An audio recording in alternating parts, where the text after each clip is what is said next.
really hammers it home is this definition of the difference between fashion and art. Fashion depreciates over time, art appreciates over time. Yeah, we are back with another reflection on Daily Vedantic. Today's reflection is on this definition. This definition that I heard probably 15 years ago. I loved this definition on the difference between fashion and art. What is the difference between fashion and art? The difference is fashion depreciates over time. Art appreciates over time. The pair of jeans from 3 seasons ago is depreciating month over month. That piece of art from 300 years ago, that amazing piece of art from that killer artist, even 3 years ago, it appreciates over time. Now you can find some exceptions to the rule, but exceptions to the rule don't negate the rule. You know, a Marie Antoinette article of clothing might be a collector's item, and it's 300 years later and it's more valuable than it was then. But like I said, exceptions to the rule, even if you can find them, they don't negate the rule. This definition that I heard 15 years ago is so beautiful because there's always been this aversion within me towards effortful, maximal fashion. There's always just something that is off, I think, to me, and I think to most of humanity, when someone's on the absolute bleeding edge, constantly on the bleeding edge of fashion. And I think it's because when we see something that is, it's almost like if Timeless is a classic that is valuable in any time period. A classic ring design, a classic story, a timeless principle. It has value in any setting. If the opposite is kind of fashion, where it is fashionable, ideas that are fashionable, concepts or actual articles of clothing that are fashionable, there's almost this opposite quality, a timeful quality to it. You see a teenager with the bleeding edge, newest fashion. Oftentimes it is just kind of, fast fashion, Zara and H&M just making a decision. All right, we're going to go back to like what was hip 30 years ago. You can almost predict it. Like 3-4 years ago, it was bucket hats. Now it's these big old Jenko jeans.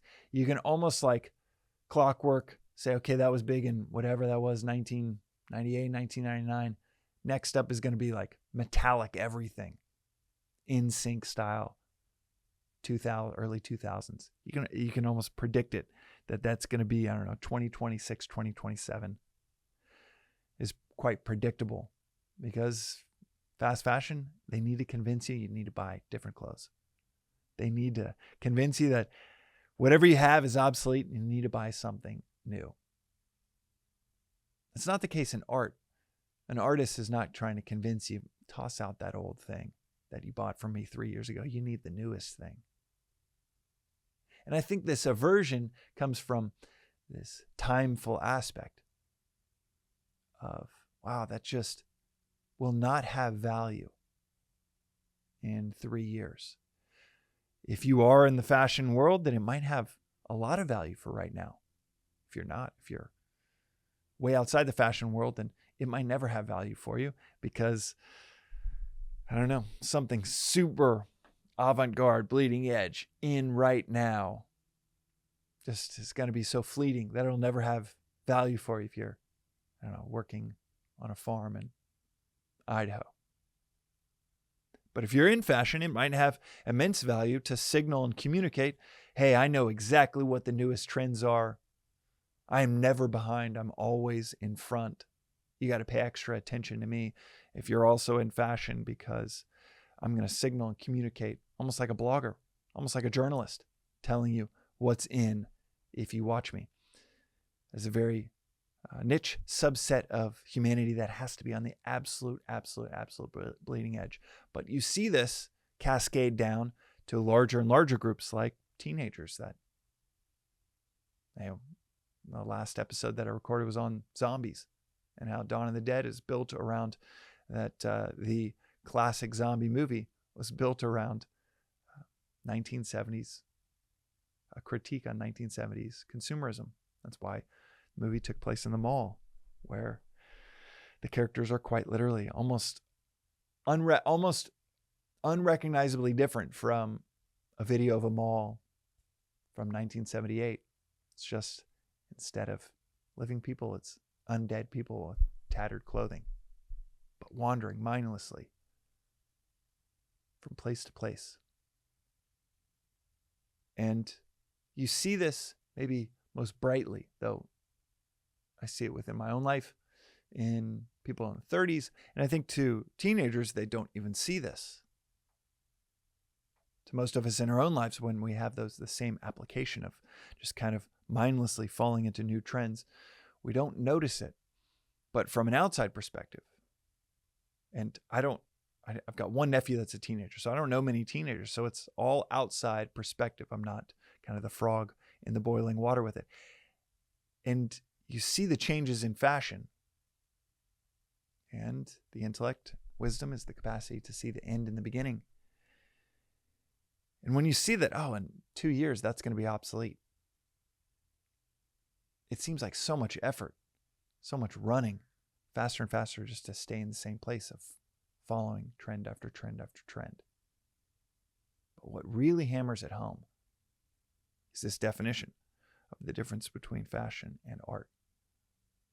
Fashion depreciates over time, art appreciates over time. A nuance here is that you can have art within fashion.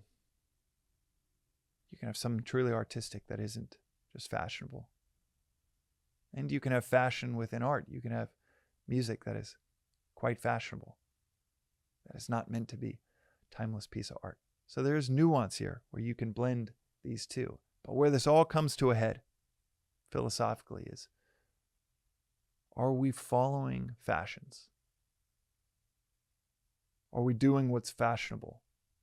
Are we conceding to trends that will depreciate over time? Are we orienting our lives, our morning reflections, our morning commutes, our day-to-day lives, are we orienting them around a trend that will depreciate over time, again and again and again, and pursuing the timeful? Or are we orienting our lives around the timeless? Still dabbling in trends, by all means, go see the latest movie. Make music in the vein of what's hip. There might be a strong reason to say, okay, I want to make this accessible. But the foundations of our lives, what do you spend your time on right when you wake up? What do you orient towards in terms of your values, in terms of your community? Should be timeless, not timeful. And should allow for a life that appreciates, stream of experiences that appreciates over time and doesn't depreciate. Is not fashionable, but is timeless. But ideas that have lasted longer than any human empires, any businesses, and certainly any fashion trends. That is today's reflection on the Daily Vedantic. It reminds me of a concept within the Gita where he says, that which is like nectar in the beginning is like poison in the end, and that which is like poison in the beginning is like nectar in the end. Are we orienting our lives around that which is like nectar, that is just sweet? That's just choosing ice cream over and over again. Or are we orienting our lives around that which might be like poison in the beginning? It might be tough, hard, nutritious. It might be a gym session. uncomfortable conversations that everyone on your work team would benefit from if you had them, if you took them on. It might be the uncomfortable moments to split away from communities that aren't serving you. It might be uncomfortable, courageous moments to help someone that might put you in harm's way, but orienting towards what ends up being sweet in the end, nutritious in the end, what might feel like it's breaking the body down in that gym session or the metaphorical equivalent, but is really building it up to be stronger than ever before, literally or metaphorically. The contrast between those two oftentimes ends up being the contrast between the timeful and the timeless. That's today's reflection. We'll see you next time on the Daily Vedantic.